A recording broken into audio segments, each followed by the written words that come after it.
Why can I eat before? Heard you were there last time. Oh yeah.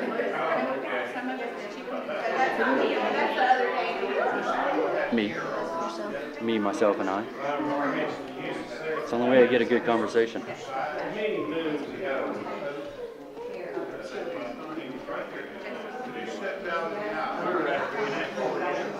Mom said she made Dad like wear like 2 seconds. Oh yeah. He really wanted to get that thing off as soon as possible. I put it on and it feels dry. Mm-hmm. It's loose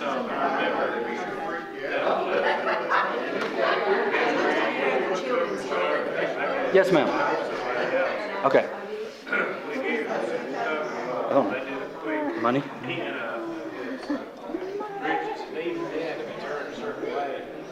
Somebody said, "You remind me of a white turtle there." I was like, the safety dance will cover a number of things. Well, there was this year, I guess this was 2 years. We've gone to hospital. He says about y'all.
Good morning, everyone. Glad to see y'all all here on Mother's Day. Take your Songs of Faith, the red back part of hymn. Look to 475, Leaning on the Everlasting Arms. The first and third verse.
Number 527. 527. There is a fountain. We'll do the first and fourth verses.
Good morning. Welcome to North Carthage Baptist Church. Brother Chuck, your announcements. Good morning to everyone. I'd like to say Happy Mother's Day to all the mothers and grandmothers here this morning. I'm sure you've already been told, but Happy Mother's Day. We had breakfast this morning with our bunch, and I was talking about, part of my Mother's Day. For 42 years, this church has helped raise me, and there's a lot of women that's helped mothered, and some of them are here, some of them are not here, some of them already gone on to be with the Lord, but this church has been blessed with good mamas, and I'm thankful for that. First announcement is Bible study Wednesday night at 6:30. Just so everybody knows, we are continuing Bible study during revival season, and so 6:30 Wednesday night, Brother Shealy will be teaching.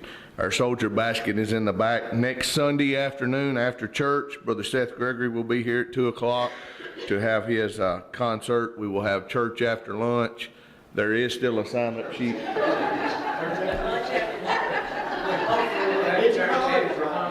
Well, maybe we'll be fed twice.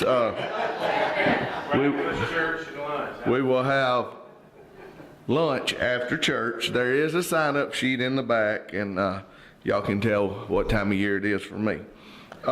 Next Sunday night, Brother Mike Blair, visiting preacher, will be here at 7 o'clock, so let's remember that. Our revivals, North Gornsville, still going on at least through tonight. Service time is 7:30. Green Valley starts tonight at 7. Brother James Gibbs is going to be doing the service by himself. Daddy is not going to be able to attend, and then Brother Thomas Allen is on call if Brother James needs help, so please remember them. And then Rayon City starts tonight at 7 also. Birthdays, Miss Christine Woodard and Brother Jeff Gregory, and I have no anniversaries. Are there any birthdays or anniversaries that we missed? Latasha and Pee Wee. Well, Latasha and Jonathan Raines. Happy anniversary to you two. Are there any others? All right, our prayer request list. First, Miss Shirley Odom is really bad. They've called hospice in for her, so let's remember her family. Miss Mary Ruth Bowles, Ruth Green, Oline Harwell, Wayne Kemp, Don Langford Potchinick and his wife, Ricky Rankin, Lois Hamlet, Aline Shoulders, Christine Woodard, June Angel, Juanita England, Rita Stevens, Bobby Sanders, Jacob Brown, Chad Smith, Bobby Albritton, Doug Moore, Sidney Enid, Deborah Graves, Brother Pee Wee Massey, Brother Gentry, Miss April's sister who's going to Afghanistan, Miss Vicki Rhodes, Miss Debbie's aunts, Miss Ruth Hackett, Kay Spears Dixon, Miss Opal Fields, Mr. Larry Turnbow, Shirley Dillard's mother, and Nora Cannon. Also, let's remember our soldiers, let's remember the lost, let's remember the revivals, and let's remember Brother Anthony as he stands to preach, and also the Sunday school teachers. Anything else or anybody else that we should have on this list? Keep my family in your prayers. Eddie Marie is in Alabama since Nathan's been a little, as y'all know, sick under the weather. She decided she'd take James Isaac to go celebrate Mother's Day down there with both of her boys. And Nathan is scheduled for a lower GI colonoscopy on the Tuesday after Memorial Day. It's the quickest they could get him in. He's doing better as long as he doesn't eat anything with gluten, stays away from beef, and the list is long and longer. So anyway, hopefully they'll find out what's going on with him. As he said, you can survive on rice and beans, but it helps to have something else to eat. Let's remember this request. Take Deborah off. Her kidney transplant did not work, and she's on dialysis, but she has come home from the hospital. So we don't know. Okay. You know, the birthday for the church, I talked to Miss Christine Woodard this week. She'll be 90 Tuesday. 90 Tuesday. Maybe she'll be blessed and have a good day. Anything else? A dear friend of ours, we were in and she's 51 years old, Melinda Haynes, Haynes. And Melinda was 3 weeks ago, was diagnosed with cancer. Now she's in Sarah Cannon, and her mother called me again this morning. And just really bad. Let's remember this request. And I also got down here, I was going fast. Our revival is 3 weeks from tonight. Let's make sure we get done up and prayed up and be ready for that. Anybody else or anything else? Yes, ma'am. One of my aunts, Anna Mae Langford, she had had brain surgery as a result of her fall, but she came through it very well and is doing good. And I just want to thank everybody for Yes, ma'am. Well, we're grateful for the good news. Maybe she'll keep getting better. Anybody else? Brother Chuck, Yes, sir. anybody hadn't talked to their mother, they don't have a phone, I'll make my cell phone available. Your Thank you. mother's alive, you need to call and tell her. Anybody else this morning? All right, Miss Samantha. Will Brother Carter lead us in a prayer?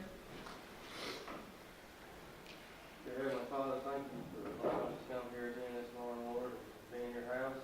You're faithful, Lord. For all the many blessings that you've given us, Lord. The prayer request list is long. I ask you to be with each and every one of them, Lord, in the way that you see fit, Lord. Be with us as we go through the service this morning. Learn Sunday school. Be with Brother Anthony to bring the message, Lord. Most of all, please do it for lost. I pray that you would bring conviction on me and then make me here today, Lord.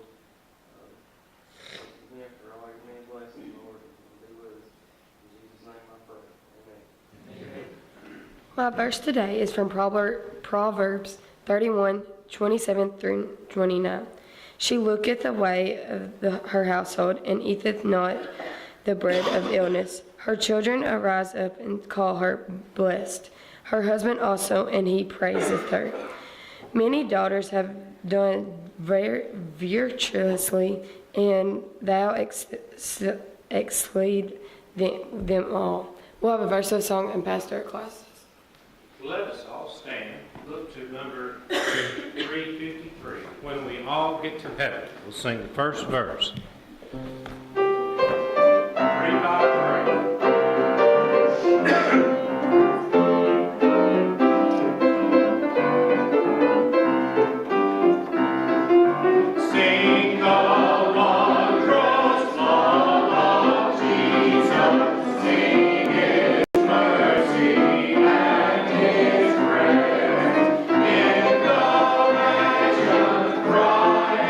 Blessed, he'll bring her for us to live.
I'd like to welcome everybody to the North Carthage Baptist Church Adult Sunday School class.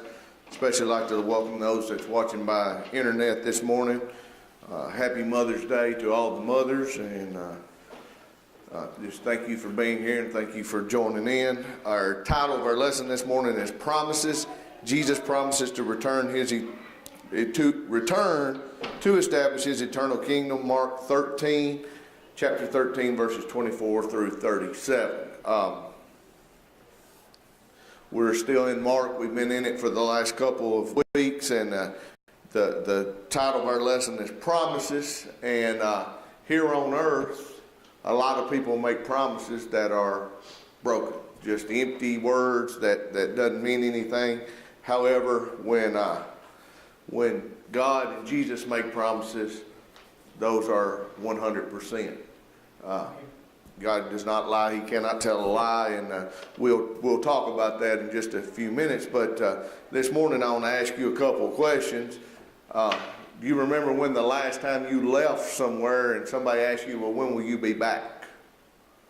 I know when I was younger, my parents used to ask me when I would be back, or they gave me a time when I was going to be back, and it used to frustrate me. I was in college, and I still had a curfew because I was living at home, and used to frustrate me a little bit. But then when I moved and started GAing, I was over a whole dorm, and they would still tell me to call them at night to make sure I was at home and in. And one night I called them a little later, and it was when they just got caller ID, and they said, well, it's interesting. You're not calling from your dorm room, you're calling from Sabre Swaim's house. Where's that at? And so, we all want to know where we're at and when we're going to be back. When are we going to return? And it's because people are anxious and glad to see us, and they want to spend time with us. And our return makes the time spent apart more tolerable, because you know they're going to return. You know your loved ones, your children, whoever, when you send them off, you know they're coming back, and you count down the days, and when they come back, there's a happy reunion, and you can relax and say, all right, they made it back safe. Then from that, I want to go into, during the daytime, we look up and we expect to see what? The sun. And at the nighttime, and this is all on pretty days, and I know there's cloudy days, at nighttime we expect to look up and see what? The moon and the stars, correct? And our day goes by that. When there's light, we expect to basically get up and go about and do. And when it becomes nighttime and it becomes dark, we basically decide it's time to bed down and go. And I know with daylight saving times and not, there's different times of the year, and some people look forward to it changing and some don't, but that's the way we live our day, and that's the way we count our days and our hours and everything. So I just wanted to point that out to you as the things that we look to, that we use every day. And so those two things about when are you coming back, and the moon, the stars, and the sun, all comes into effect, and it's really big in our lesson today. So we're going to get right into it. Explore the text seen, Mark chapter 13, verses 24 through 27. But in those days after that tribulation, the sun shall be darkened, the moon shall not give her light, and the stars of heaven shall fall, and the powers that are in heaven shall be shaken. And then, and then shall they see the Son of Man coming in the clouds with great power and glory, and then shall he send his angels, and shall gather together his elect from the four winds, from the uttermost parts of the earth to the uttermost part of heaven.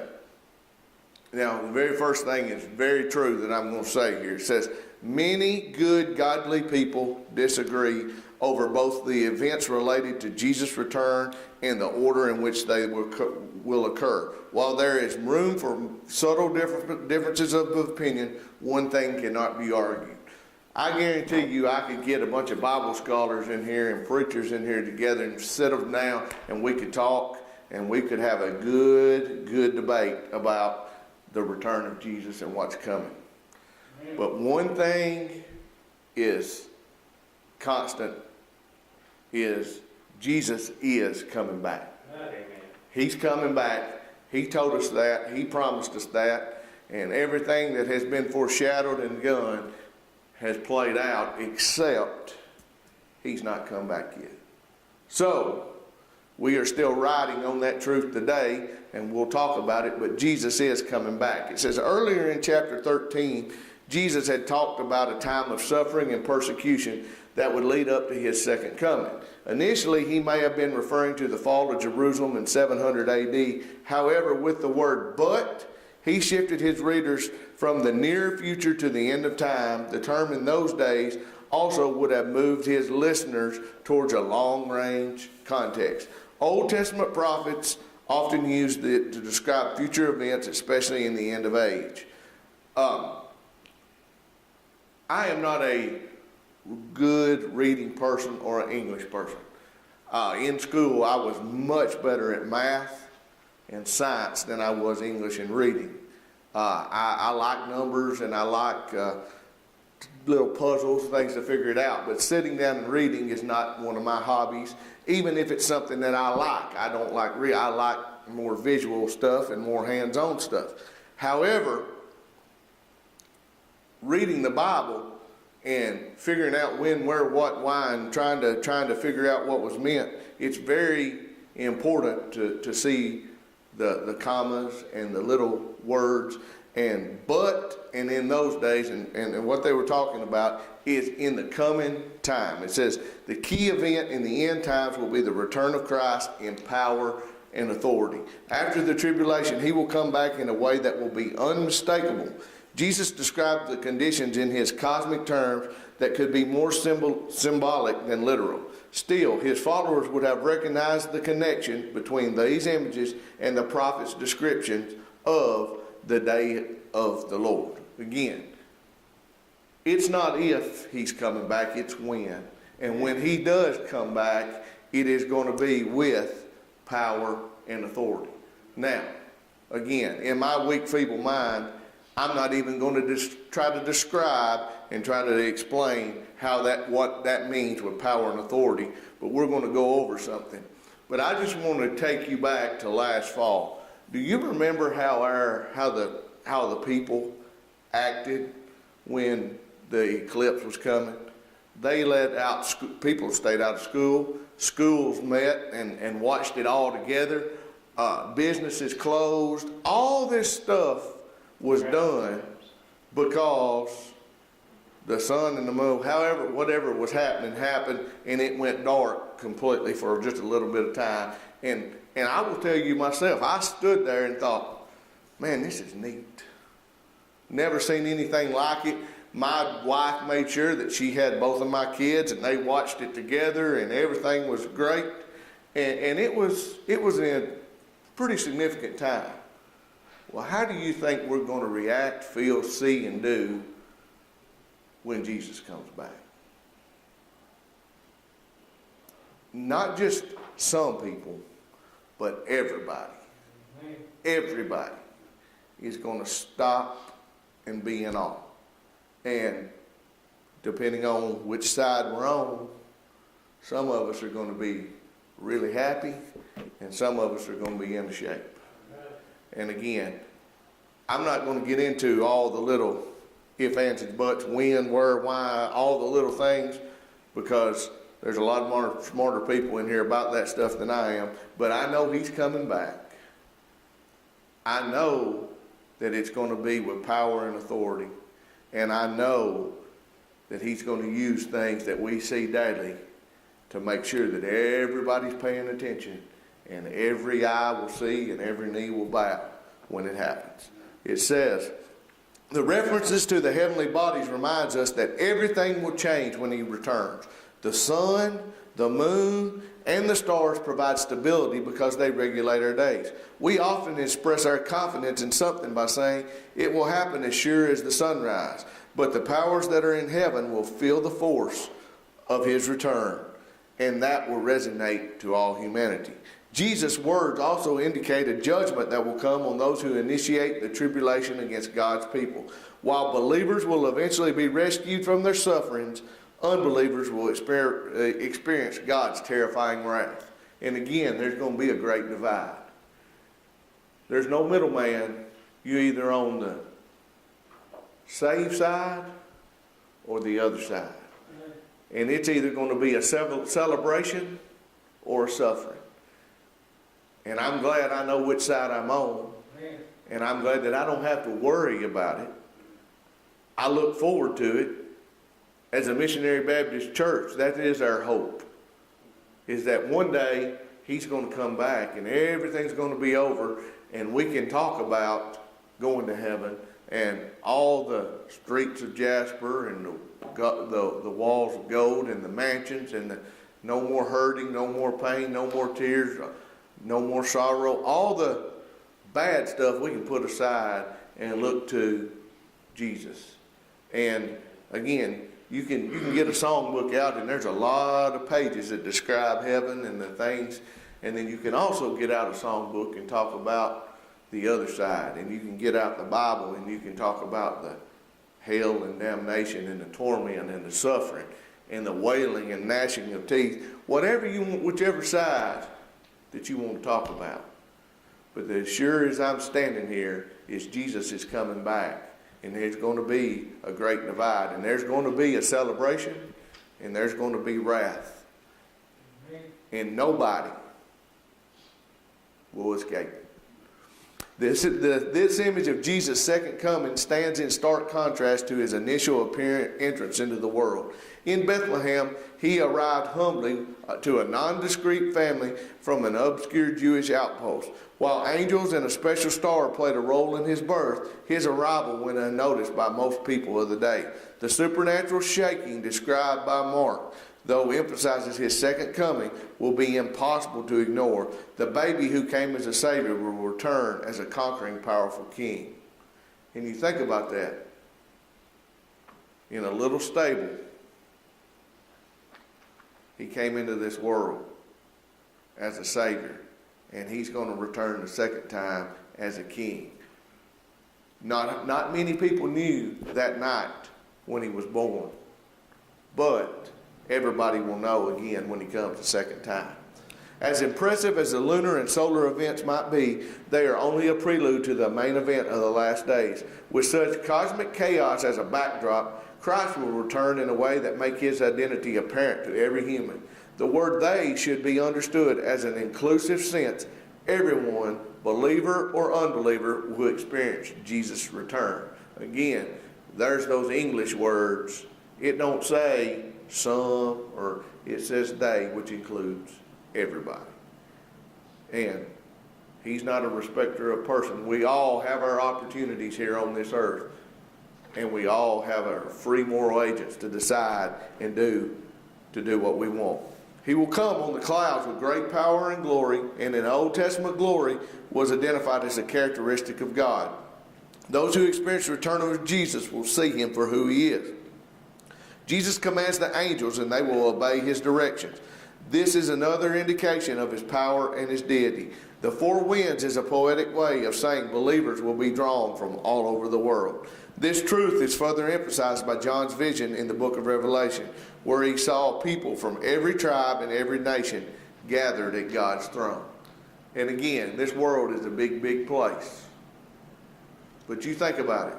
There's nowhere on this world that you can go that you can't see the sun or the moon or the stars, correct? It's there. Somewhere, someplace, it's there. When Jesus comes back, it's for everybody. There's nowhere you can run, nowhere you can hide, no cave, no cliff, no mountain, no bottom of the sea. No matter where you go, we'll all see his great power and his great glory. Many scholars believe that the phrase "to the uttermost part of heaven" relates to those saints who died before Jesus' return. When the angels gathered the living beings from all over the world, those who already were experiencing eternal life in God's presence would also participate in Jesus' return and his victory over his enemies. And again, you could set a lot of people down and get a lot of opinions right here. But this one thing that this is Chuck, what he believes is that when Jesus comes back, there's going to be a resurrection, and all the ones that's gone on before and all the ones that are still here, everybody will be there. At all accounts, everybody will be there, even the ones that have been dead however many years. It's been over 2,000 years since he was here. So that is my opinion, and you can argue and debate that and I may be wrong. I've been wrong several times before. But it is my things when he says the four winds and everybody, and he's talking about they, I believe it means everybody. Now in the next verses, the title is Be Assured, Mark 13, 28 through 31. Now learn a parable of the fig tree. When her branch is yet tender and putteth forth leaves, ye know summer is near. So ye in like manner, when ye shall see the things come to pass, know that it is nigh, even at the doors. Verily I say unto you, that this generation shall not pass till all these things be done. Heaven and earth shall pass away, but my words shall not pass away. Jesus directed his learners to attention to the fig tree. And again, you know he taught in parables, so this is another one of those parables. Abundant in the first century Israel, fig trees demonstrate a reliable cycle of seasonal growth. After losing its leaves in the fall, the tree's buds and leaves would begin to bloom again in the spring. This set the fig tree apart in Palestine, since most other trees in the region do not lose their leaves. During their winter months, when the fig tree's leaves reappeared, observant Jews would understand that summer was just around the corner. And again, we know living in Tennessee, we have 4 seasons. And you can go by what's going on, about what, right now, it's springtime. We've got things blooming, things budding. All of us have allergies, and we can say, all right, we know that and we know that summer is coming. It's going to get warmer. Some of those things are going to wilt and die out. And then after summer, come the fall, and those things that are green are going to start changing colors. Leaves will start falling off, and we know that the weather's going to get cooler, and then we're going to transfer on into winter, where everything goes dormant for the most part, and then we know we're going to have some cooler weather. Now, sometimes the summer's longer and hotter. Sometimes the summer's cooler and shorter. Sometimes winter's longer and colder. Sometimes it snows. But we know that those 4 seasons. Well, he's saying this fig tree right here, same thing. When those leaves start budding, it goes to one thing that I said earlier. It goes back to hope. We know that when the spring comes and those flowers are blooming, I'm just going to go to a teacher's perspective. It's hope that summer is near. We're almost out of school and summer is near. By the way, I've got 2 weeks, a week to rest, and then I've got revival. I've got it on my calendar. I know.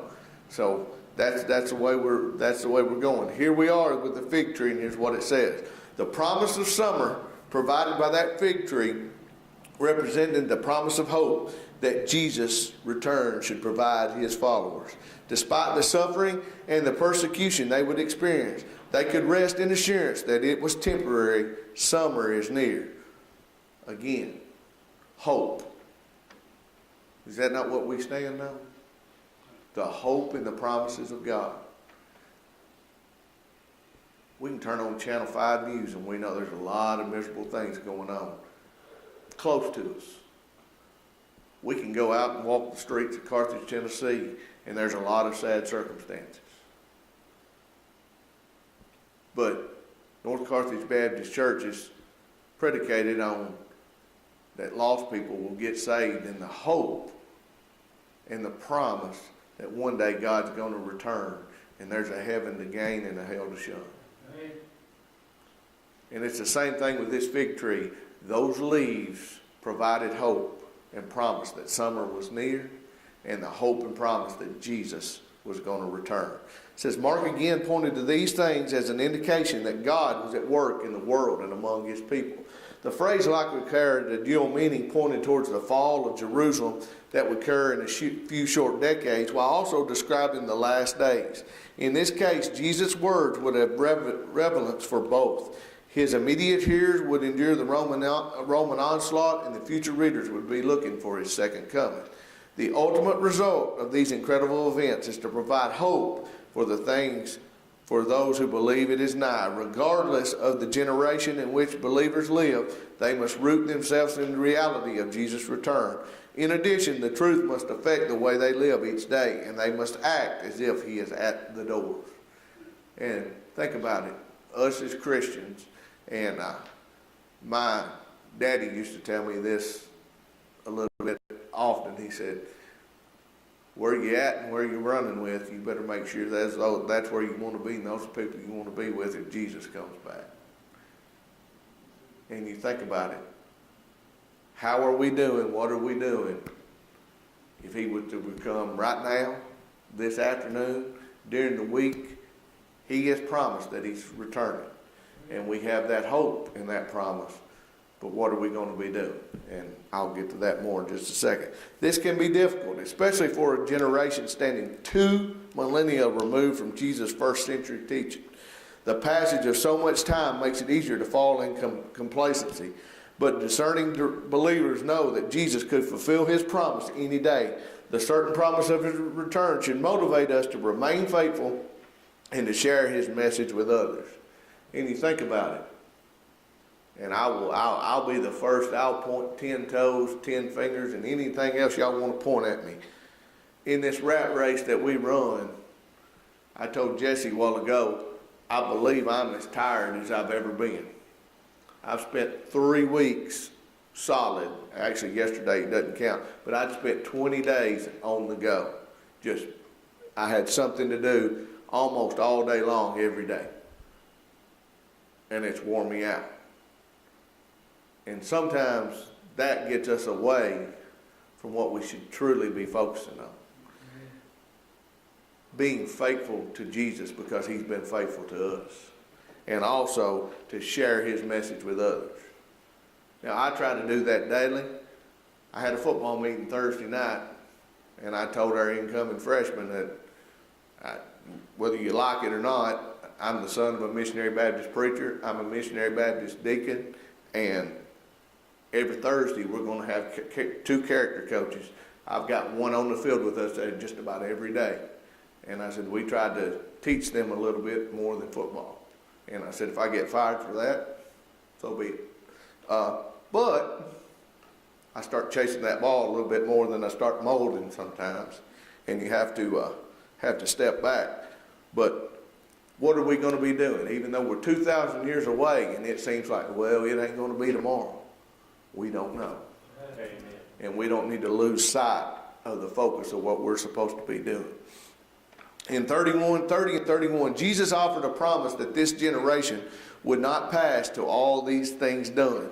Scholars find 3 possible interpretations for the phrase of this generation. One refers to the literal audience of Jesus in 700 AD. The second understanding emphasizes the long-range perspective this generation stretches from the time of Jesus until his return.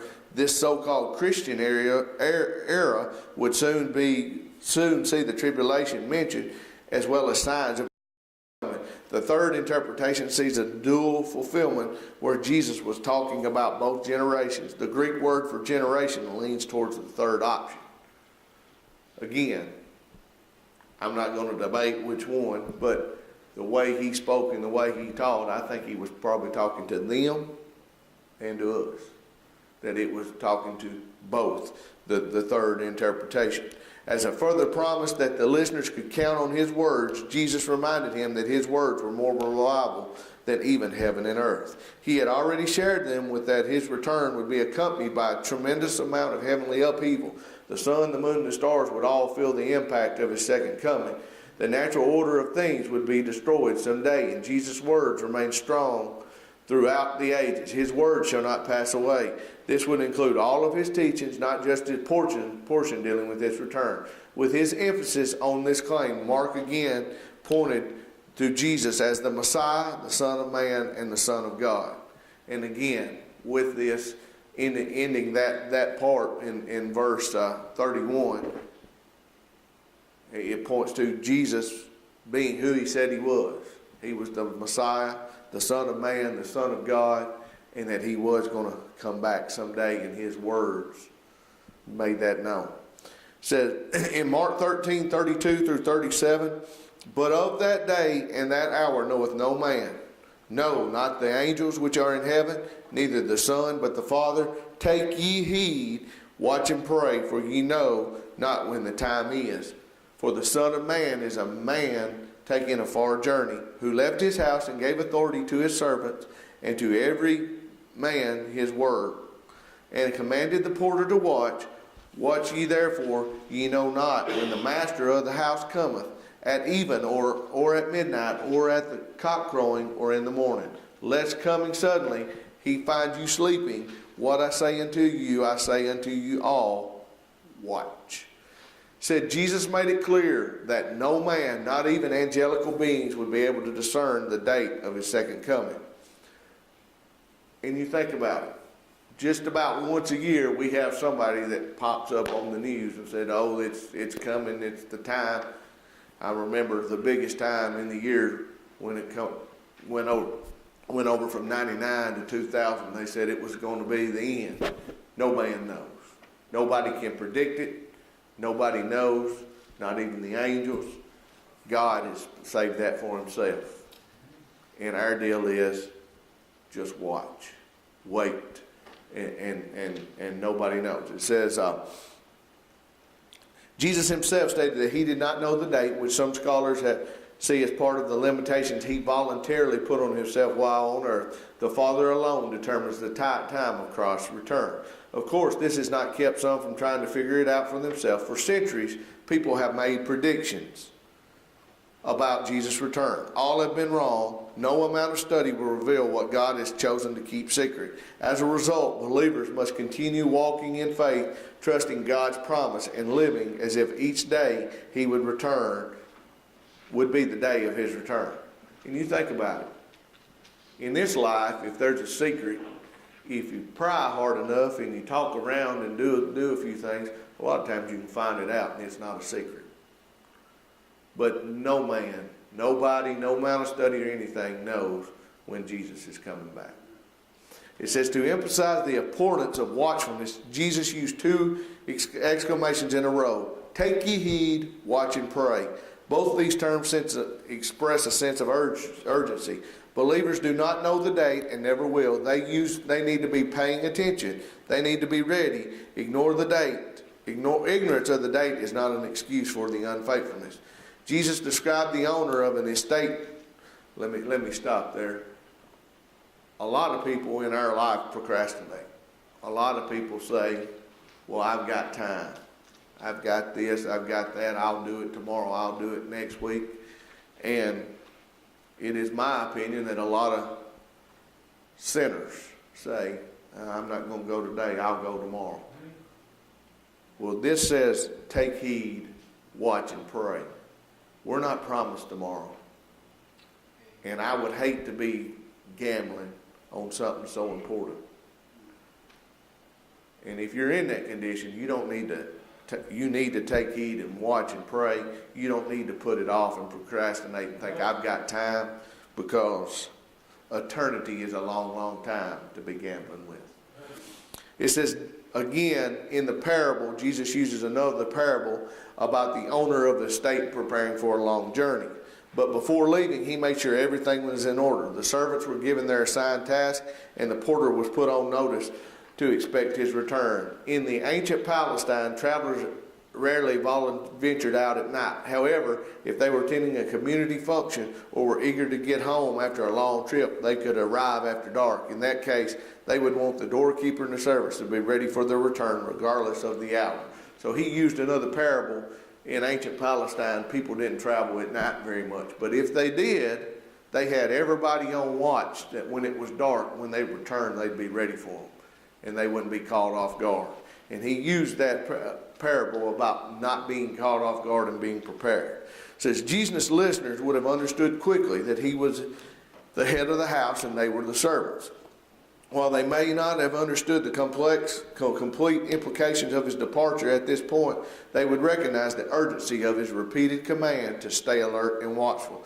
The parable demonstrated the balance between faithfully working and faithfully waiting. On one hand, the master gave his servants jobs to do. He expected them to stay busy and to keep on working on his behalf while he was gone. Jesus expects the same from us, but our work must be filtered through the reality that he will come back. We should avoid the temptation to get so wrapped up in what we're doing that we forget why or whom we're doing it. And you think about it, that's what I was talking about a while ago. He told us to be faithfully working and faithfully waiting. And that's what we're supposed to do. He's given us the commandment to make disciples. And we're supposed to be working towards that and watching and waiting, because he's also promised that he's going to return. Let's not get the cart before the horse. Let's not get off the straight and narrow. That's what we're supposed to be doing. Working and waiting. The idea of being caught sleeping is a metaphor to those who take his return for granted, or worse, forget about it completely. And you think about it. Us as Christians, when you look in the mirror, do you want to be the one who was caught sleeping or not caught doing what they were supposed to be doing from God's commandments? We would all say, no, not us. Not me. I want to be doing what I'm supposed to be doing. I'm doing this and I'm doing that. Well, it goes back to right here. It talks about the Garden of Gethsemane, and it talks about right before Jesus' crucifixion. What were the disciples doing? They were sleeping. If you would look those disciples in the eye and said, on the night before Jesus' crucifixion, would you be there ready to defend the master, or would you be caught sleeping? What would they all say? Oh, not me. I'm not going to be caught sleeping. I'm going to be defending. Just so you know, Peter, he told him, you'll deny me 3 times. No, not me. What did he do? 3 times. And so we all can sit here and say, well, not us, but yes, us. And that's why it's very important for us to keep our eyes on the prize, our eyes on Jesus, our life on trying to make disciples, because it's very, very easy. You think about it. Those disciples were walking hand in hand with him. He was teaching them for 3 years and trying to get them to go along. And at the time when he needed them the most, what were they doing? Sleeping. Let's don't get caught sleeping. It's a hard thing to do. But that we have that hope that he's coming back. We don't know when it's going to be. That's what should keep you on your toes. If I knew something exciting was about to happen, I'd be watching for it. If I told you during the 11 o'clock hour, from during our service, something exciting is going to happen, you just wait for it. Of course, that's a man talking, it'd be a lie, but we'd all be watching and waiting, and we'd probably have more show up. Jesus is coming back, and for us that are saved, it's going to be exciting, and we should be waiting for it. And for those that are not ready, it's going to be bad. So we should be trying to steer them to be on our team. That's what he wanted us to do. I hope I've done this justice. Of course, like I said, I'm not going to get into the when, where's, and the whys and the stuff. You can ask these 2 right here if you have questions about that, because they can answer it better than I can. But I thank you for listening, and hopefully one thing that you know is that 100% Jesus is coming back. I can't tell you when, I can't tell you why or how, all the things, but I guarantee you he's coming back. Thank you guys for listening. Have a good day. That's right.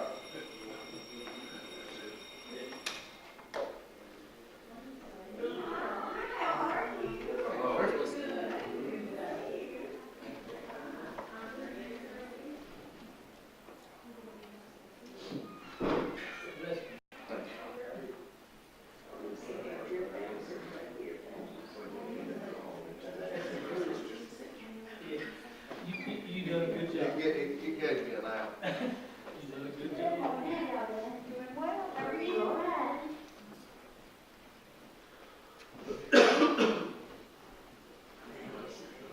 Thank you. I say you was busy yesterday, trying to be busy. Morning, how are you? Good, how are you? Good, how are you? Yes. Yeah, we left her. Hello, Sister Rita. Good, good, happy today.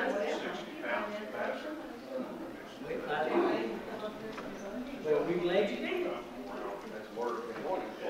Sorry. How are you?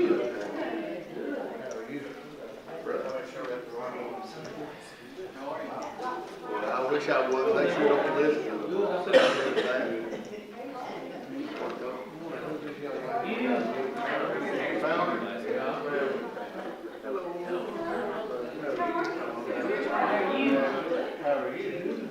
Good to have you. Thank you.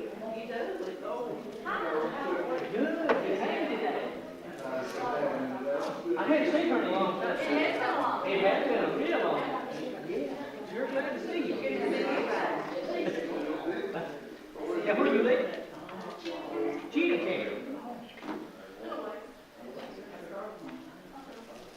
How are y'all this morning, sir? Yeah, good. Yeah, we see you last week.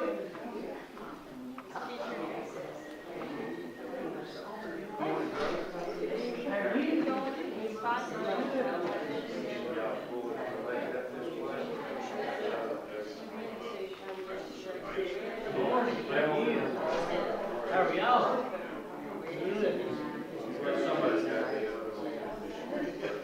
Yes, y'all ready? Oh, y'all ready to go? Yeah.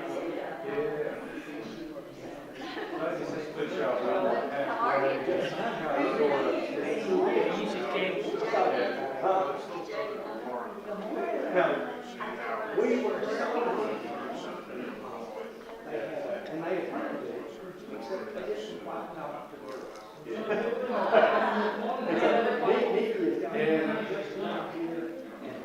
But we're fortunate that Nathan's less than 4 hours.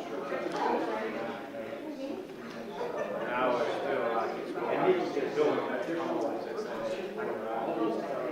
All this tree ready for tomorrow. I know, we really looking forward to it. I just shut it all down.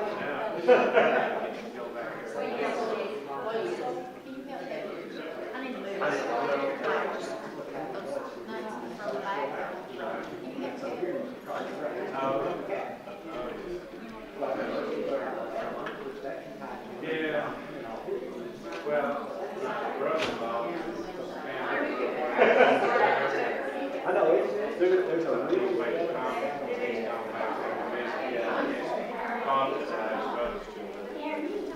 He said, whenever I go back there, I feel like I need to take a flag with me. I said, American leave it out.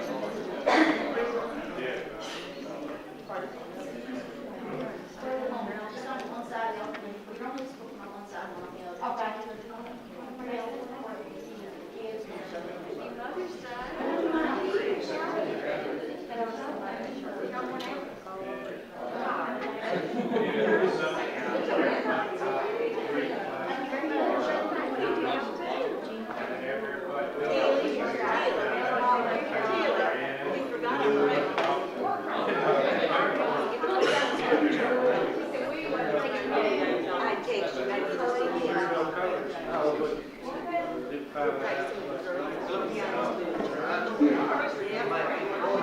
Good morning, sir. Still kicking one leg at a time? Yeah, this is your sister. Good morning. You're not. You're her. Years.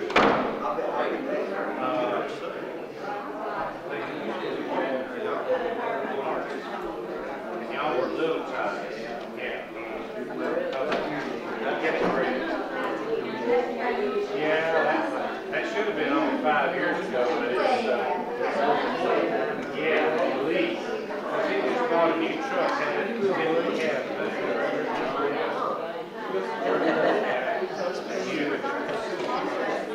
Y'all were sitting up there just like y'all were take a ride and there, you know.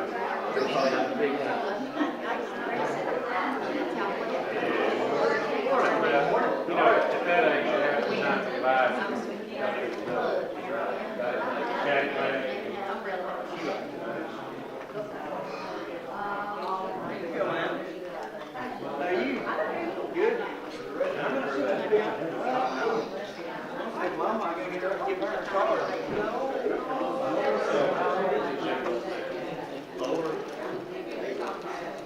Should be taken here for too long. Some of us not know before we go to the house. Yeah. Well, now, my best man brings $4. You know, she's going to get to that age with the program. John, he wants to come over and visit her. Not Jimmy Jerkins, the guy's name, he said, well, you tell me when Johnny came over, you can say, low grass, take the fence out back, re-roof the house, split firewood, whatever. So he said, if you want some time for my daughter, I expect some work to do. He said, you got to teach these young folks. He said, that's the difference between raising daughters and sons. He said, your job is to send out the passerby on serious attendance. He's always said, I don't know what my son will do.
solid rock. We'll sing all three verses.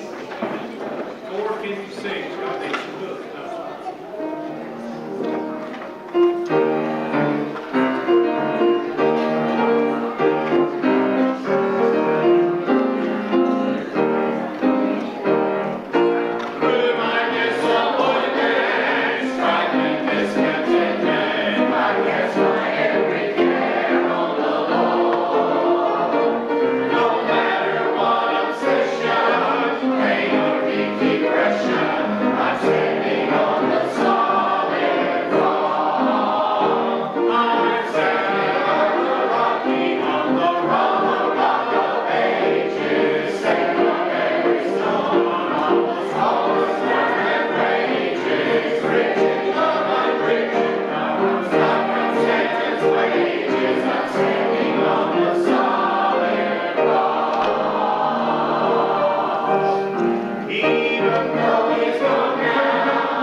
singing. I noticed we've had several people come in. There is room at the front. Believe it or not, they charge more for those seats in the back. These up here are free. You can sit in them. So if you need a songbook, raise your hand. We'll get Brother Brooks to run around and hand out one. Our coach here to do it. He can practice some of his new moves and everything he's going to be teaching his football team. But we want everybody to join in to sing. Number 563. 563. She is singing. It's his Mother's Day, so we're going to sing a few mother appropriate songs. We'll do the first, second, and fourth verse.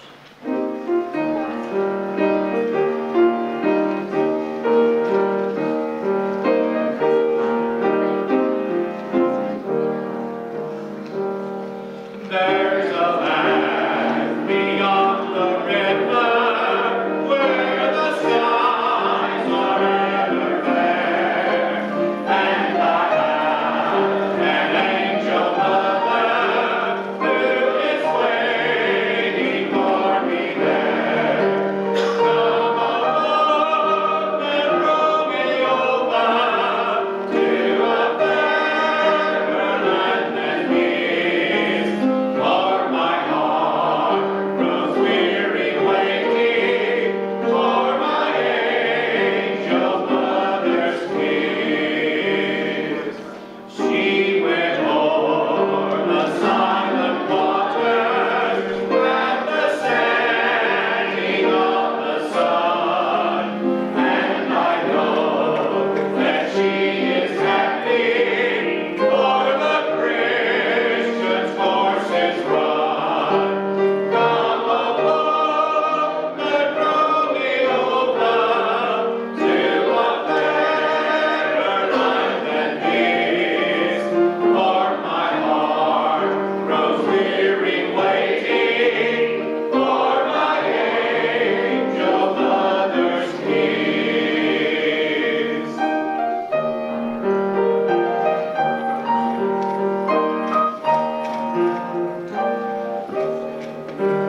When the solemn summons calls us to the mansions of the blessed, we shall lose our earthly sorrows in a sense of blissful rest. Come along and row me over to a fairer land than his. For my heart grows weary waiting for my angel mother's kiss.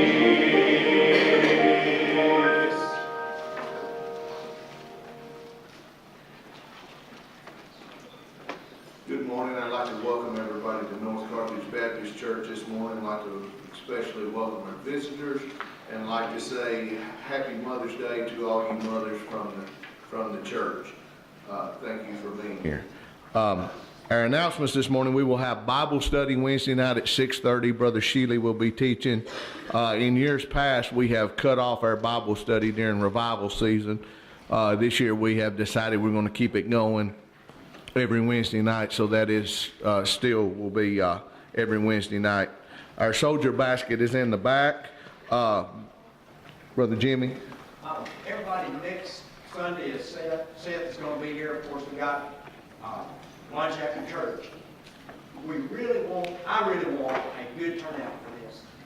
I think we need to support Seth. I would love to see Seth do this in other churches. He has such a spiritual connection. He relates to the young people. I've never seen him sit behind the piano that I didn't feel the Spirit in his playing.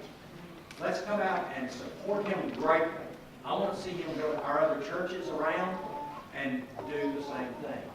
And it will really help if everybody will come out and give your full support next Sunday. 2 o'clock.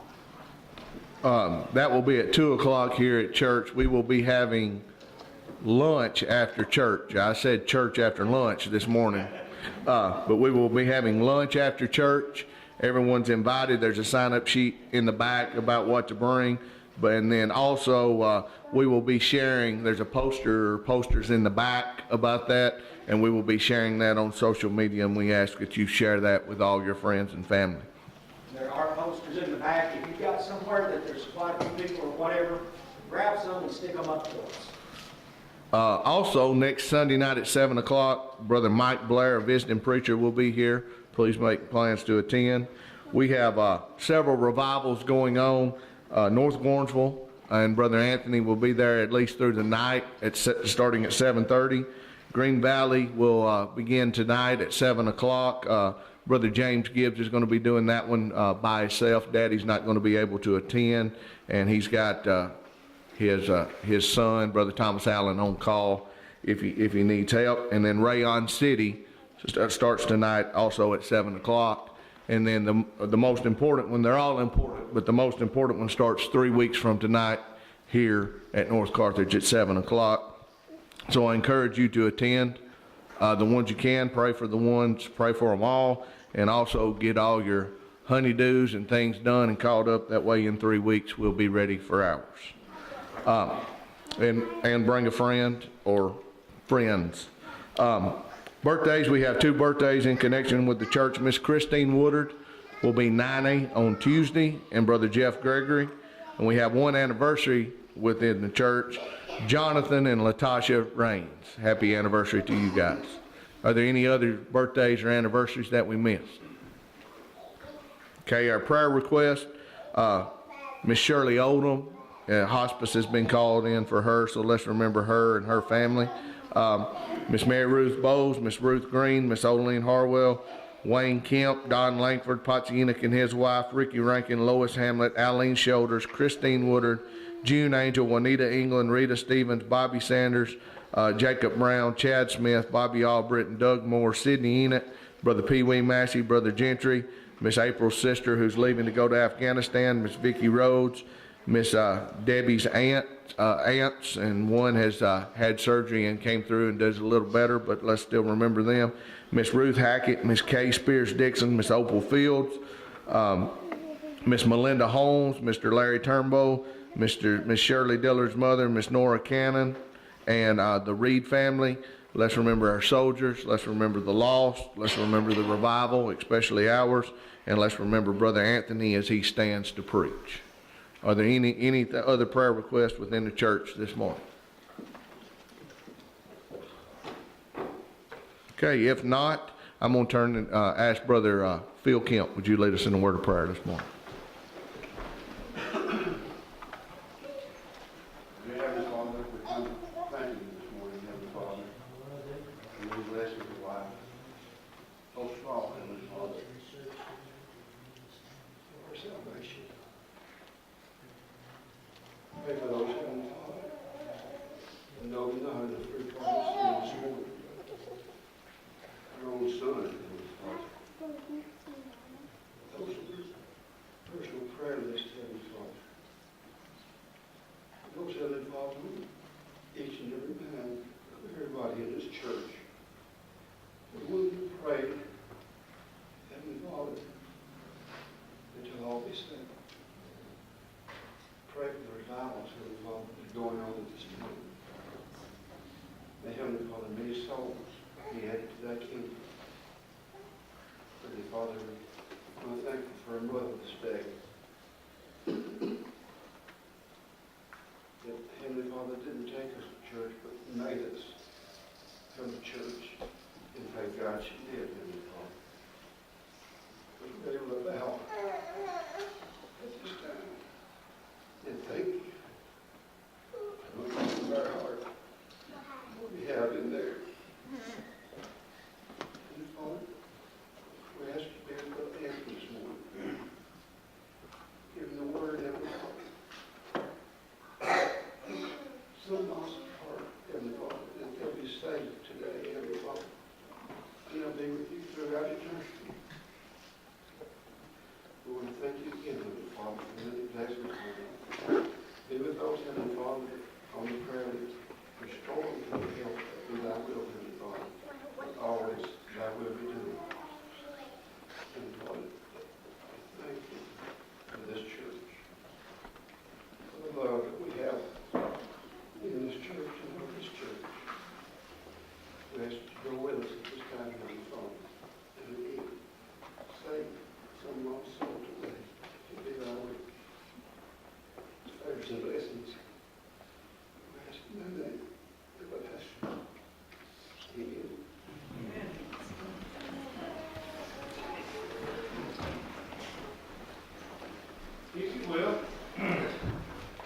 your hymn books, turn to number 239. 239. I'm winging my way back home.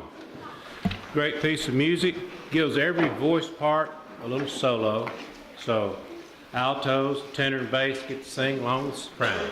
So everybody get a book. Everybody join in.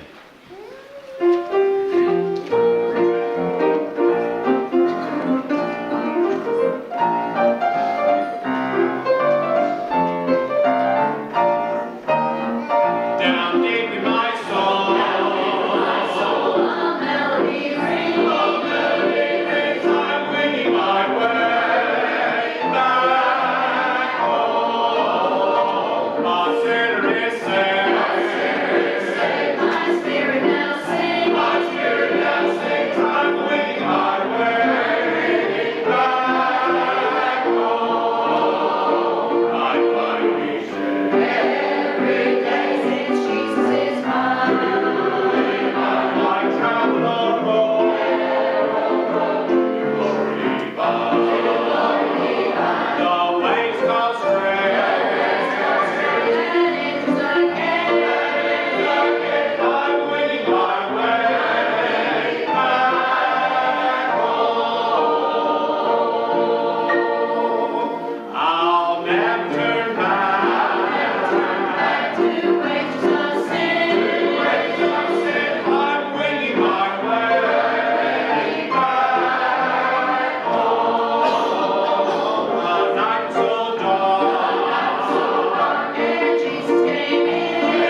She plays so good, I'm going to get her to play again. In business meeting or conference last Sunday, the church voted to recognize mothers. So as she plays, I'm going to ask if you're a mother to please stand. These two young men are going to pass around. And if your mother is still living, please take a red, what are these? Red carnation. And if your mother is going on to be with her Lord, you can have a white carnation. But all mothers, please stand.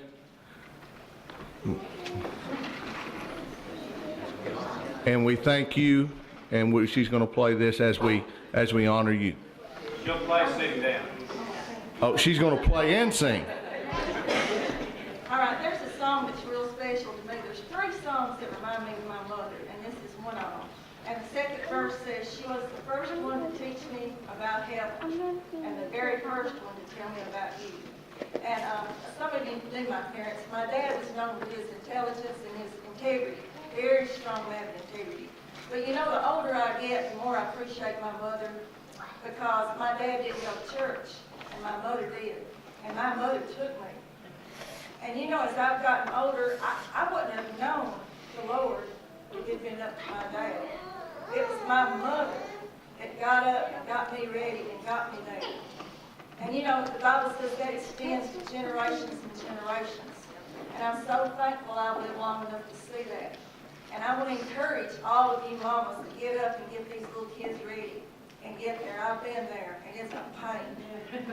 And especially you mothers that come without your husbands, that still you're determined that for me and my house, we will serve the Lord. I really, really appreciate you, because I was one of those little kids.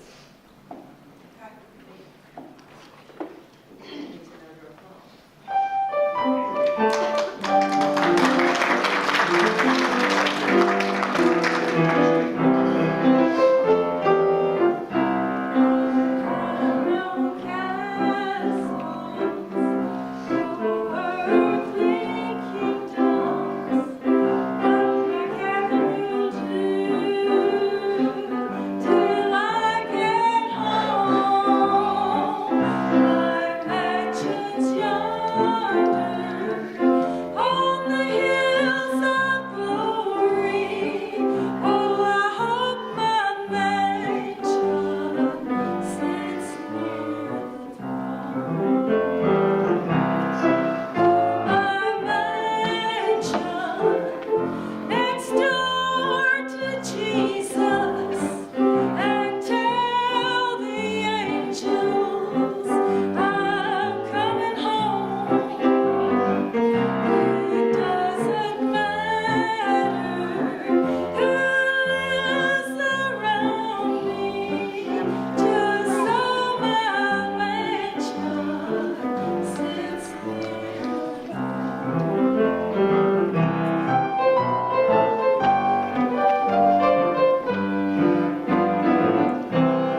ladies standing there, Joey.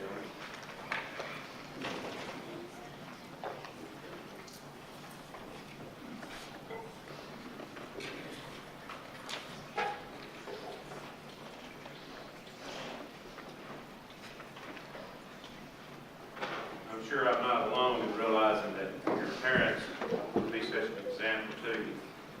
And I can't claim this was the original idea, but somebody read this.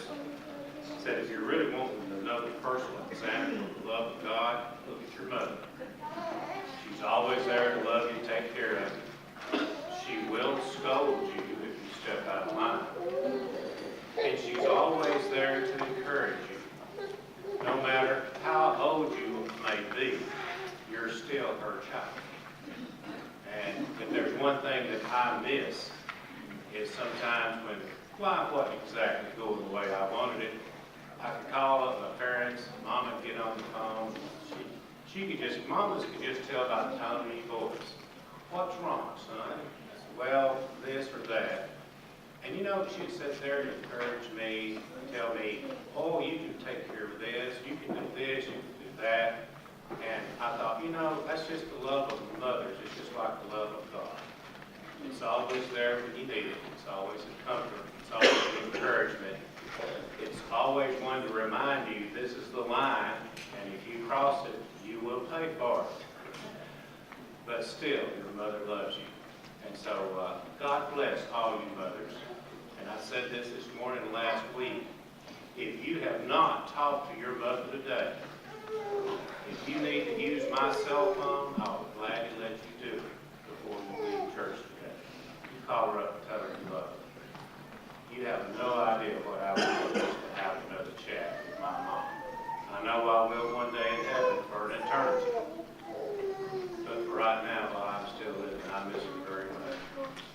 For our last song, let's look to number 256. If I could hear my mother pray again. We'll do all 4 verses.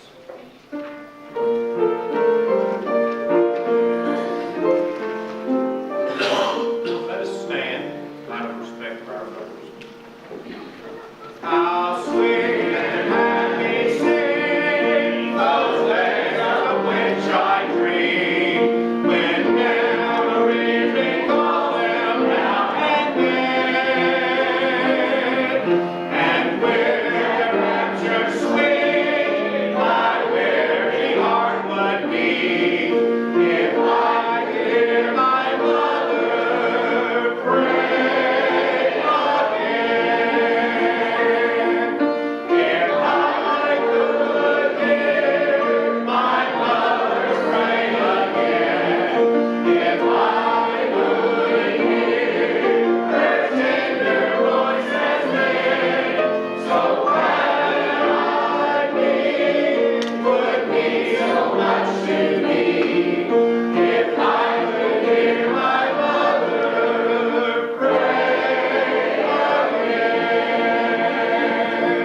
She used to pray that on Jesus would rely, and always walk the shining gospel way.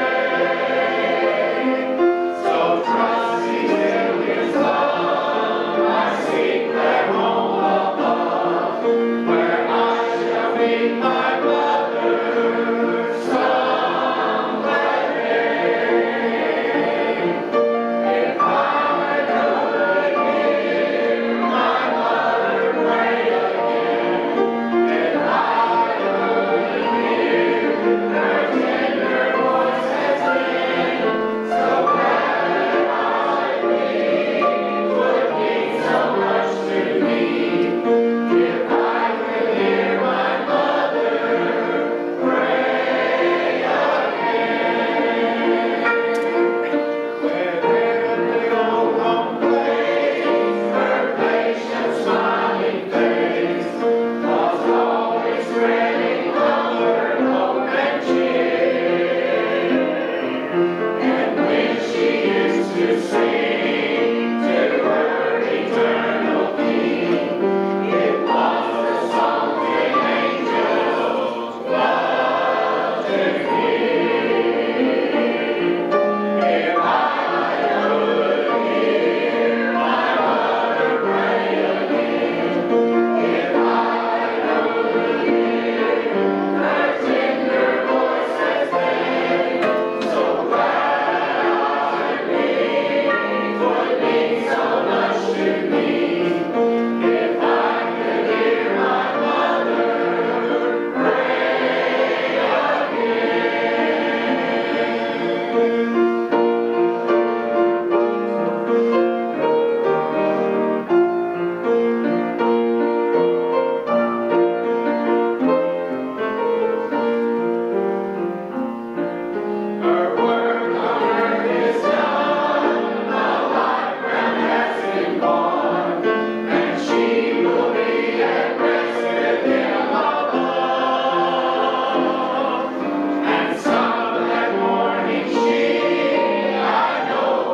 see everyone this morning. If you're visiting with us today here at North Carthage, we're glad to have you. If you've listened at home, wherever you might be, we're glad you're tuned into us, and I hope all you mothers have a wonderful Mother's Day.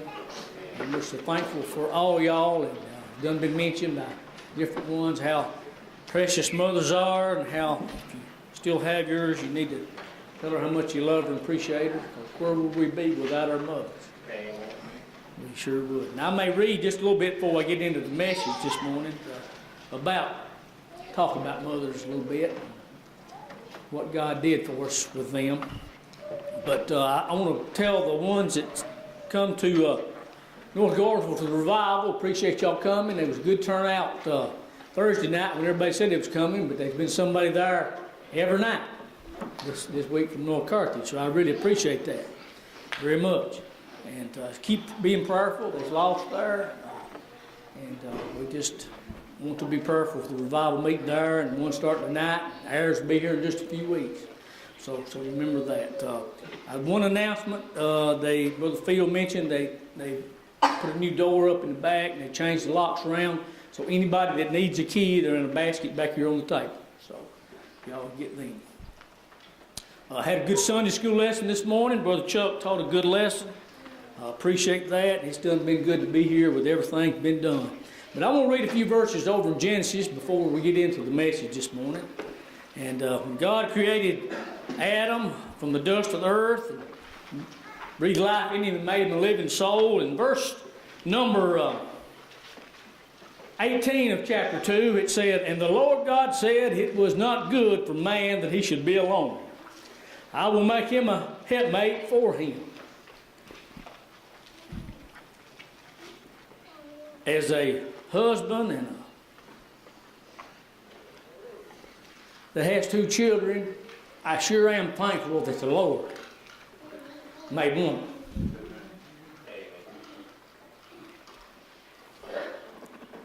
If you've got a good wife, you need to tell her. You need to appreciate her. As I thought about it being Mother's Day, I thought about when my children were little, and even before they were born. And think back when her belly was getting big, and you'd see them little knees and elbows move across. Might scare you in the beginning. Then you realize, boy, that's really a neat thing. You realize what's coming. Sure is a blessing. God give us a blessing. So let's let them know how much we appreciate them every day. And children, you always remember how precious your mama is to you. If Brother Byron said, she'll always be there for you, and you'll always be her baby. I don't care if she gets really old and you get really old. You'll always be her baby. But I wish all y'all a happy Mother's Day. Our lesson reading this morning is going to come out of the 12th chapter of the book of Isaiah. 12th chapter of the book of Isaiah, beginning with verse 1. There's 6 verses in this chapter, and we'll read all 6.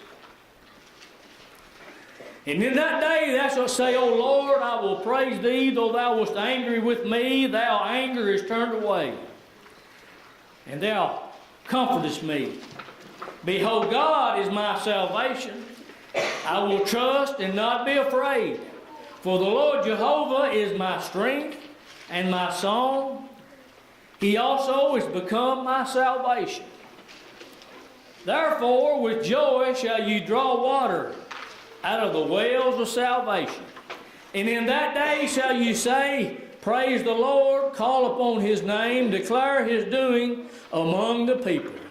Make mention that his name is exalted. Sing unto the Lord, for he hath done excellent things. This is known in all the earth. Cry out and shout, thou inhabitants of Zion, for great is the Holy One of Israel in the midst of thee. My reading states that's the 12th chapter, 6 verses there of it. But I want us to think about verse number 2. Behold, God is my salvation. I'm thankful most of all that of anything I have in my life is my salvation. That what God done for me a long time ago by saving my soul through Him, that's the most precious thing in my life. And I hope it is yours, because that is the most precious thing. It says here in that second verse, I will trust and not be afraid. If you're saved by His grace today, no matter what comes upon you, what trouble you're having, you have a comforter that can help you. You have access to God to help you through those troubles. Just for the Lord Jehovah is my strength and my song, and He also has become my salvation. He is everything to us that have been saved.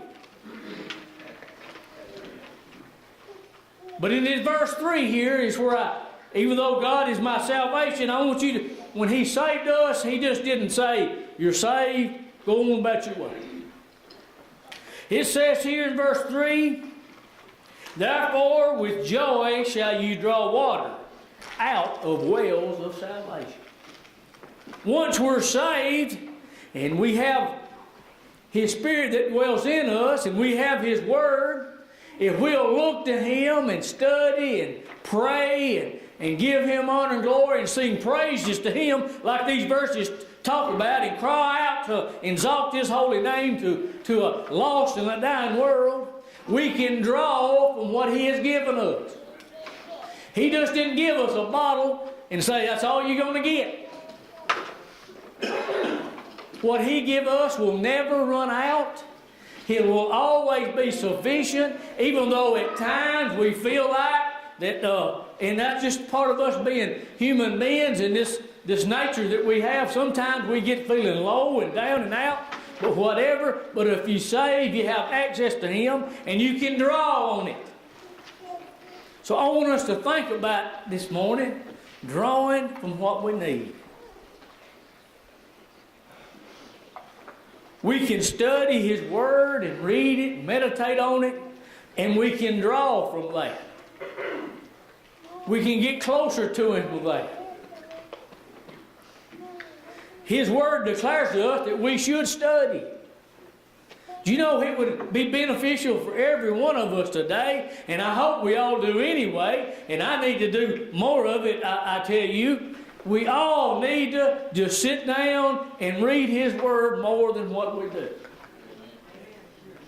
Because if we'll sit down with His Word and read it, we can get filled up, we can get blessed. Things that are troubling us can get better. It helps us when we look to God's Word. And even though we look to His Word, He, with His Spirit that is in us because we're saved, helps us to grow in grace and knowledge. And we can just grow in the Lord. And I want to tell you, we might think, well, I've grown a lot, maybe since I'm young, and I've changed, and I've learned a lot. And there's nothing wrong with learning things. I still like to learn things. I like to learn to do things that I ain't never done before. But I want to tell you, when you get close to the Lord, you look to His Word, and you study and contemplate and meditate upon Him, you can grow. And what He gives you with salvation just grows and grows and grows, and you feel closer to Him. And it is a precious, precious thing to have that. Verse 4 says, and in that day shall you say, praise the Lord. Do we praise the Lord today? You say, well, I'm here at church on Sunday. But I mean, do we praise His holy name? We don't have to just praise His name on Sunday. We can praise His name on Monday, and Tuesday, and Wednesday, all through the week. Sometimes it's just little things that we're able to look and see and give God the honor and glory for it. Say, thank you, Lord, for doing that. How precious it was. We was at revival this week, and before service one night, there was a rainbow you could see right out of the church door over there at North Gordonsville. Many commented about how much of a blessing it was to see that rainbow. Why was that so precious? Because you can go over in Genesis and God made a covenant with Noah. And when we see those things, we can find comfort there. We can draw from that and find comfort. He said, call upon his name, declaring his doings among the people, make mention that his name is exalted. What does it mean to exalt the Lord? Lift him up. Tell people about him. Let them see him in you. That's the most precious thing in the world, that the world might see the Lord in us. But I want to go over here to John for just a minute. John chapter 1. He says, in the beginning was the Word, and the Word was with God, and the Word was God. The same was in the beginning with God, and all things were made by him, and without him was not anything made that was made. In him was life, and the light was the light of men. Do you ever think about, if you've been saved by God's grace, you know what that salvation is? I was reading about over in Isaiah. When he saves us and he gives us something, there's a light in us. And I believe we're supposed to let our light shine. The Bible tells us not to put it under a bushel where it can't be hid, but put it on the candlestick so everyone can see it.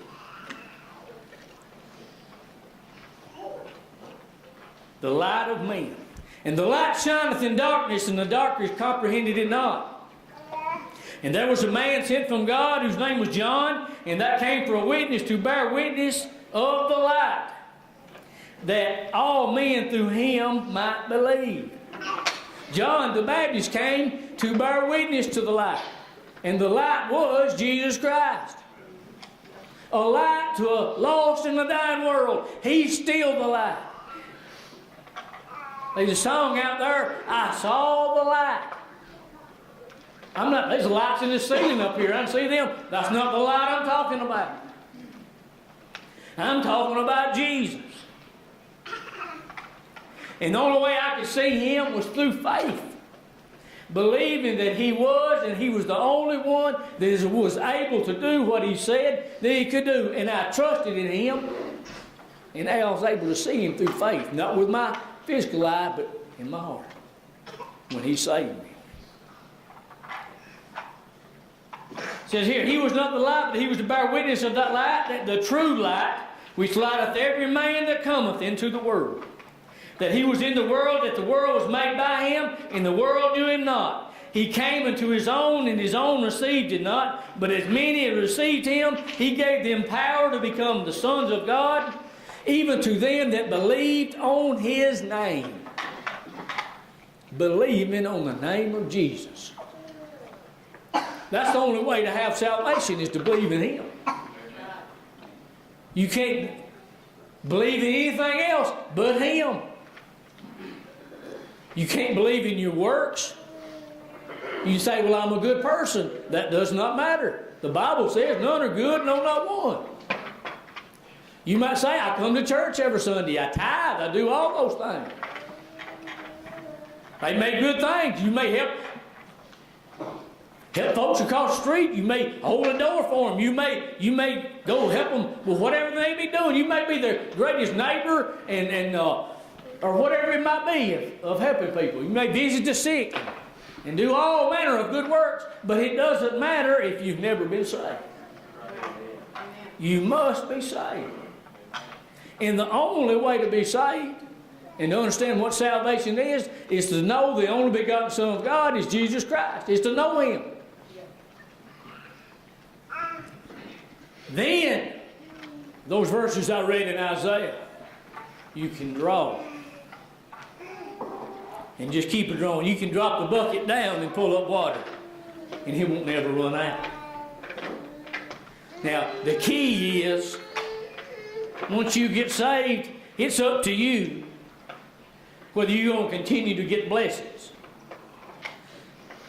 You can either draw off of that, you can grow, you can want to work for the Lord, you want to do serve Him and exalt His holy name, or you can sit back. But you won't come to your full potential for the Lord till you do what He wants you to do.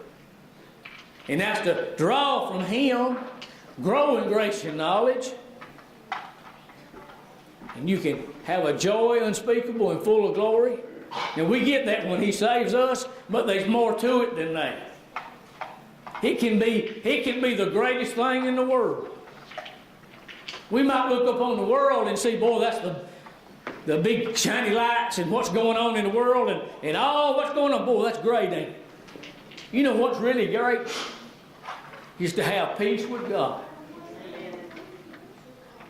And know that we have Him, and no matter what, He'll be with us. And He can help us along the way. I want to go over here to the 4th chapter of John for just a minute. Jesus said He had to go down through Samaria. Must need to go through Samaria. Then He come to the city of Samaria, and He called Sinar near the parcel of ground that Jacob gave to his son Joseph. Now Jacob's well. And there Jesus therefore was wearied in his journey. He sat up on the well. It was about the 6th hour. And there cometh a woman of Samaria to draw water. And Jesus said unto her, Give me to drink. For the disciples were gone away from Him into a city to buy meat. And then said the woman of Samaria unto Him, How is it that you, becoming a Jew, ask us to drink of me, which is a woman of Samaria? For the Jews have no dealing with the Samaritans. Jesus went this way for a distinct purpose. I believe Jesus knew this woman was going to be there. And she was asking Him, Why are you asking this of me? Y'all don't have nothing to do with us.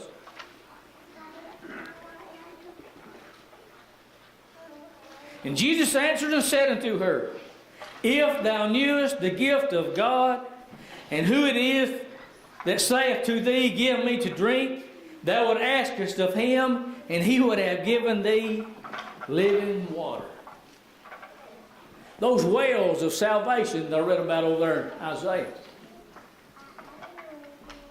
Living water. Here He spoke to this woman. If you knew who you were speaking to, you would give it to me to drink and ask that you would get that living water. And the woman said unto Him, Sir, thou hast nothing to draw with, and the well is deep. From whence then hast thou that living water? And thou art greater than their father Jacob, that gave us this well to drink, thereof himself and his children and his cattle. Jesus answered and said unto her, Whosoever drinketh of this water shall thirst again. But whosoever drinketh the water which I shall give him shall never thirst. But the water I give him shall be with him a well of water springing up unto everlasting life. A well of water springing up. Just bubbling up. That's what He gives us. And we have access to that. But He was telling her that she was going to have to partake of this. And of this water you'll never thirst again. When I was lost and separated from God, and when I got a taste of that living water when He saved my soul, I'll never have to go back to get it again to get saved. But He gave us access that we can go to Him and get close to Him, and this well just springs up, and we can get refreshed from time to time with the Lord. Have you ever been thirsty and couldn't wait to get something to drink? And He didn't make anything. There might have been something else was available, but you wanted water. Because water was what you was craving. I believe God's people that have been saved by His grace, I believe the Lord deals with their heart, and they should be watering those wells of spiritual water that might flow up and refresh them from time to time. How wonderful it is that we can go back and get a taste of what He gives us. We don't ever have to go back and get it again. We're saved for the uttermost. We can't lose our salvation. but we can lose the joy of it. We cannot get our full potential of it. We can just kind of coast along. But when our cup runneth over and we get blessings from on high, how wonderful that is that we do that. You go on a little bit further here about this woman he was speaking to. God knew all about her.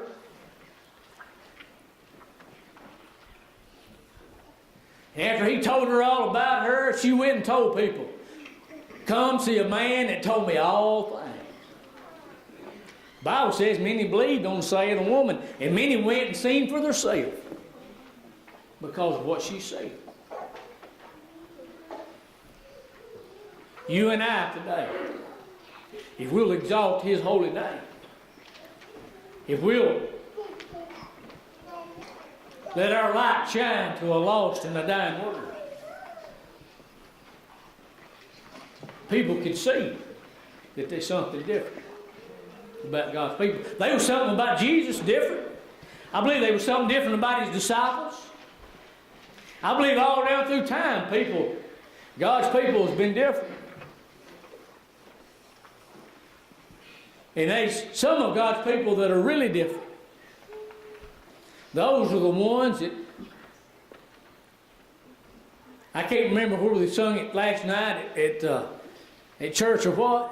Talked about this world is not my home. I'm just a passing through. You know, there's some people, when they walk through this life, they work and they labor and they do everything that they need to do to live. But you can see in them, this world is not their home. They're somewhere else. Giving God the honor and glory for what he's done for us. I'm thankful today that he gives us something that we can know about, we can feel, can assure us, can go on. I'm going to go back over here and read that just to verse 2, chapter 12. Behold, God is my salvation. I will trust. If you've been saved today, who can you trust besides him?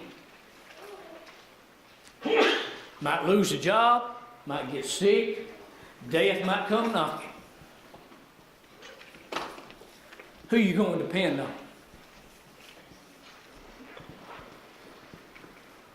Are we going to depend on the people in Washington, the people in Nashville? Are we going to depend on whatever, ourselves? We better depend upon the Lord. Trust in him. And be not afraid. For Lord Jehovah is my strength and my song, and he also is become my salvation. People put trust in many things. I'm going to tell you, it's good to work hard. I believe in it. But you better not just trust in what you're able to do. You better not trust in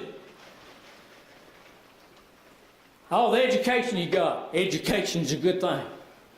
I wish I had more of it. But you better not be so educated that you don't need God.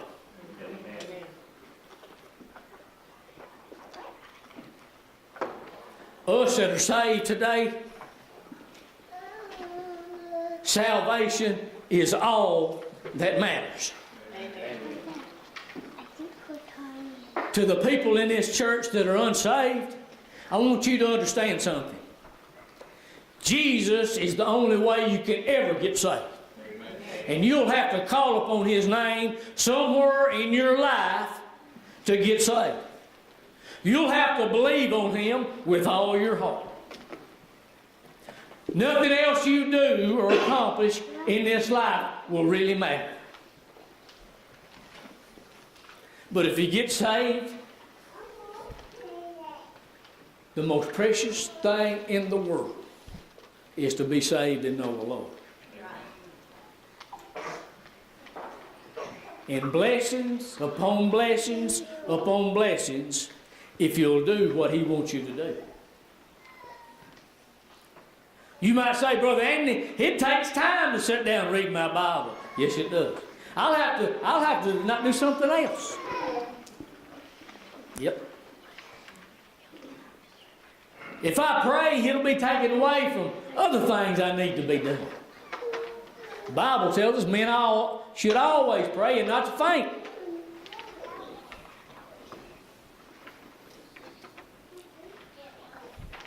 We've got much to be prayerful here. There's lost coming in out these doors, and I want the Lord to convict their heart. I want Him to trouble them so hard, and you may think this is awful for me to say this morning, but I want Him to trouble them so bad that they can't find no peace nowhere. You might say, Brother Anthony, that's brutal. Why do you want somebody to get in shape where they can't rest or eat or sleep? Because I got in that way before I got saved.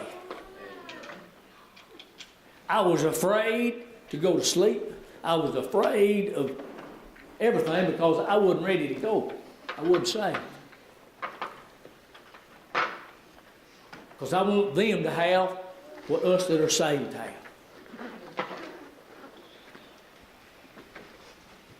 So let's pray for our revival meeting that will be here in just about 3 weeks. Let's pray for Brother Pee Wee. Brother Pee Wee is going to preach today, hope to, the first time since he's been sick. Let's pray for one another. Let's invite people to come to church. Let's steal away somewhere and pray. If you've been saved, draw from that way. Say, Lord, give me a job to do. Give me a burden for somebody to pray for. Give me something to do for you.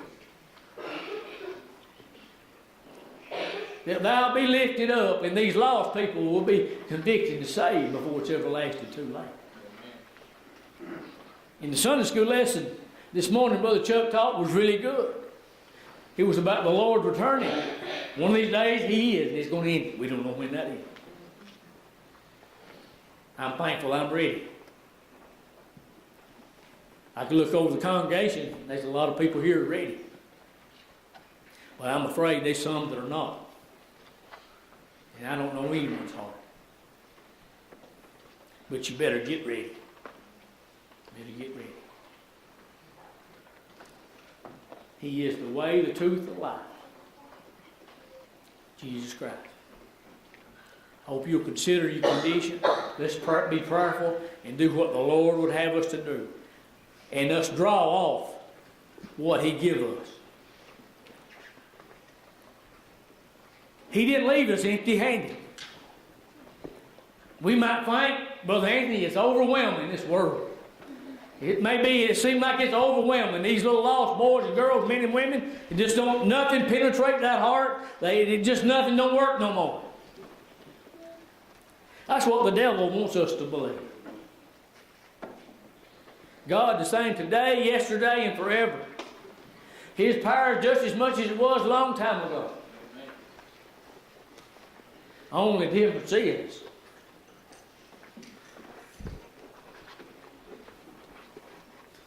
are we utilizing the weapons that He gives us?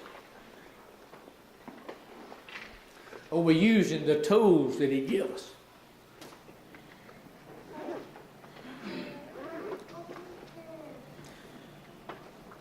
For this gospel to go forth, He gave it to us to carry. Say, He called you preachers to preach. He called the church to work what He done. It takes everybody. Every one of y'all, I want y'all to understand it takes you. Let's do what the Lord would have us to do. I sure want some of these that we're concerned about, that we might hear good news. Brother Byron, Sister Matilda, if you'll come. If you're here today and you don't know what salvation and all that is about, you can't. Today'd be a good day if the Lord did. We come and pray. Come if the Lord did in your heart. May God bless you. Will the congregation stand? Number 489. 489.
a mother to all of us, and I miss her. And you know, I told my kids this morning, there are a lot of circumstances in this life where fathers have to take on the role of a mother, or grandparents have to take on the role of a mother, or even adopted parents. But God has put them in our life to help us and take care of us, and I'm just so thankful. So, and for bringing me to church. And you know, when your mom is alive, or whether she just passed on, you know, I know we all have precious memories. And even if it was someone in your life who took on that role of a mother, I know we all have precious memories. I just wish we could sing that song today, if you don't mind, precious memories. Precious memories.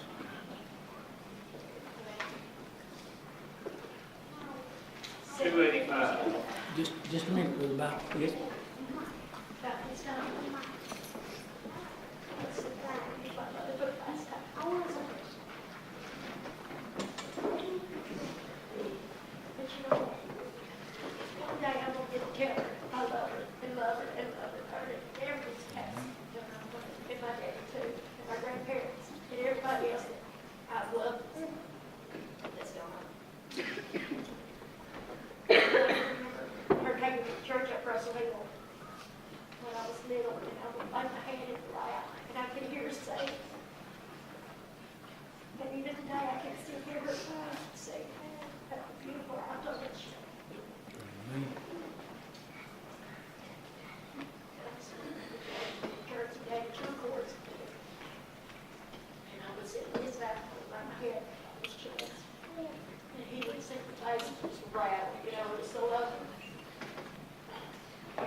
Somebody else.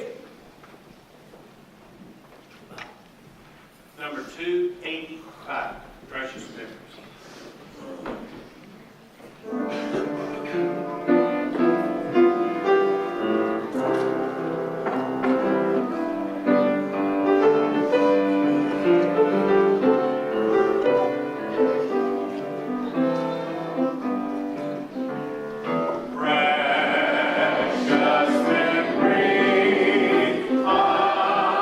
Unseen angels stand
on anybody's heart this morning? Brother, I enjoyed your message today and brought back memories of that time I was under conviction, worst week in my life. And think back to things with my mother and grandmother. I was reading a book about the Apollo 13 incidents. Those of us that are old enough know about the explosion, how close those men came to death. And there was one thing in the movie and in the book where the wife of the commander of Louisville went to tell his mother in the nursing home that her son wasn't going to land on the moon, how his life was in danger. And her youngest daughter was there, and she started crying. And I thought this as a show of mother's love and a mother's faith in her child. The grandmother looked at that little girl and said, "Honey, are you scared?" And she shook her head. She said, "Don't you worry. If they can get a washing machine to fly, my Jimmy can land it." And I thought there's been a lot of times in my life that I was maybe a little scared, a little skeptical. And my mama or my grandma was like, "It's all right, son. You go in ahead. You can do it." There's a lot to be thankful for a good Christian mom. Always there to encourage. I bet you would, man. Anybody else? I want to tell everyone that's visiting with us today, we're glad to have you come back. Again, wish all your mothers a wonderful Mother's Day. And all you young mothers is here, I want y'all to truly understand. Don't you worry about them little ones. If they get a little unrowdy or get a little loud, don't you worry about them one little bit. Okay? We so thankful that they're here. And we so thankful we don't push them off somewhere else. They're right where they need to be. So just keep on praying. God bless you. Anything else? Remember Bible study Wednesday night? Brother Seth will be with us next Sunday at 2. We'll have lunch after church. So bring appetite. And we'll have visiting preacher that same day, that night. Brother Mike Blair will be preaching at 7 o'clock. So next Sunday will be a busy day. Anything else before we dismiss? Brother Joe Neal, would you dismiss us? Heavenly Father, as we come to you today, Lord, we want to thank you for all the many blessings you give us here on this earth, Lord, and we want to thank you for that to be in your house today, Lord. I want to thank you for these mothers here today, Lord, and bless them. Thank you for my mother, Lord. And thank you for all the many blessings, and go with us as we do to this day, Lord. In Christ's name we pray, amen.